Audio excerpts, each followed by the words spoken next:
to another episode of EMcafe. We are so excited. I'm so excited because tonight I have in the kitchen with me one of my very closest friends in the whole wide world. Her name is Gracie Updike.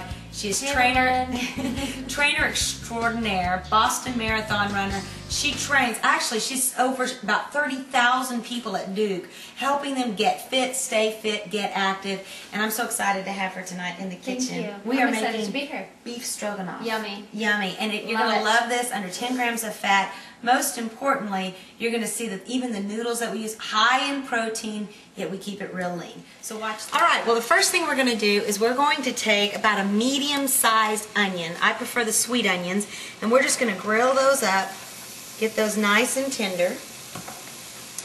And second thing we're going to do, once those are nice and tender, we're going to add our beef. Now what we're using tonight is we're using 96% lean ground beef.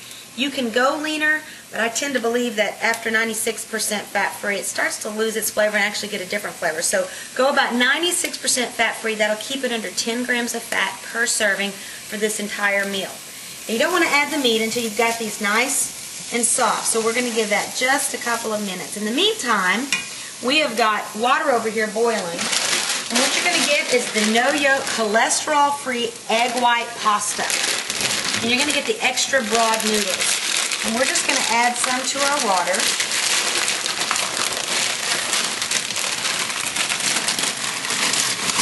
I usually use about a half a bag there. Just mix that up. Gracie, you know, last weekend we ran the Susan G. Komen race. It was awesome. Unbelievable. Awesome. I was so proud of the ladies. And we're getting ready to do another one because the EMwomen run team is like hot. They're hitting the road. Amazing. It's just, I couldn't be more proud. Now let me ask you a question about nutrition when it comes to staying fit, especially when you're doing like a 5K or a 10K. Right. Do you want to make big changes in your diet right before you're running, or is there consistency? What is the best thing to do like the couple of nights before you run? Right. Well, what you want to do is you want to make that change now. Tell them. You want to make that change now so that when you are training, you also are getting enough carbohydrate before you run, after you run, so that when it does come a couple days before race day or on race day, nothing in your diet is changed.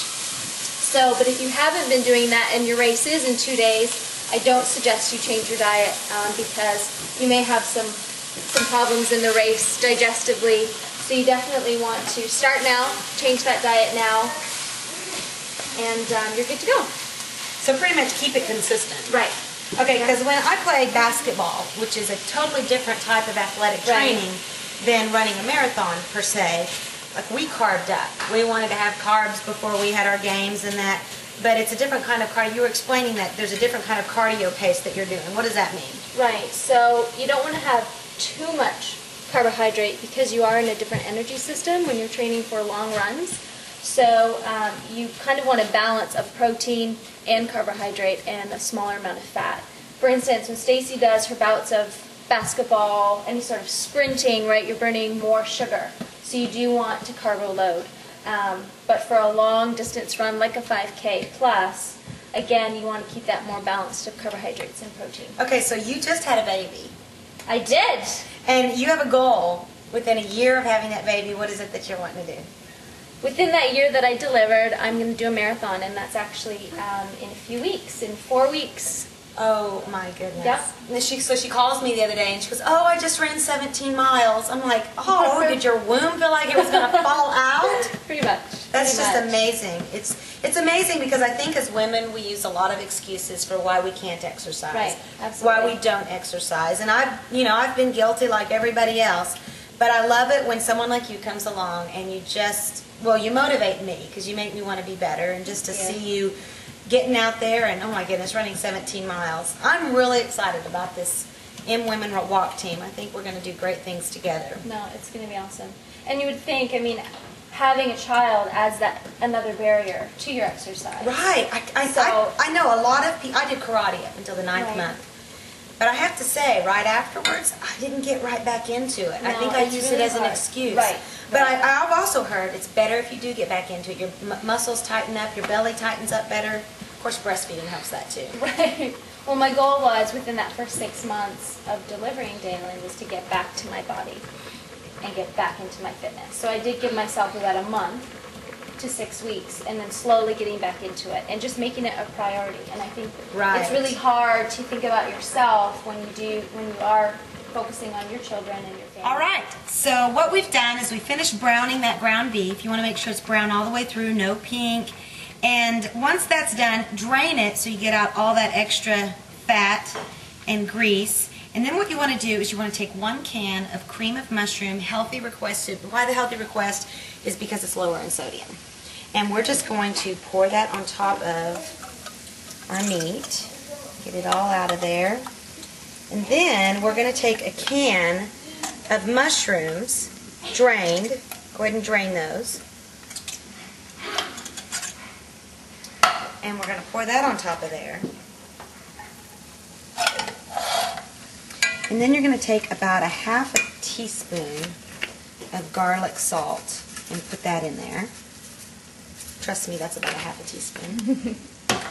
And mix it up, and you're just going to check the consistency of it. You want it a little bit runny, but this is, again, it's beef stroganoff, so it's going to be a little pasty. You want that nice cream sauce.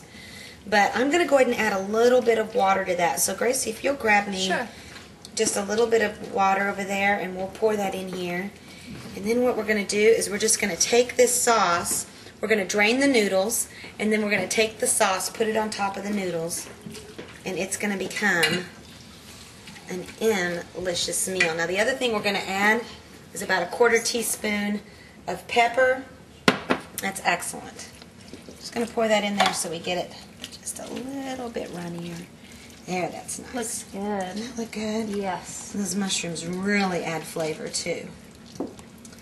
Okay, so we've got our pasta already on the plate, and you're just going to scoop some of that yummy meat on top of there. Doesn't that look delicious? Oh, so good. And you're just going to do that for all of your plates. But look at that, ladies. Beef stroganoff, under 10 grams of fat. Gracie, just wait. It is wonderful. Can't wait. delicious. Delicious. I love it. You like that? Yeah, I love that. I didn't come up with it, but I like it.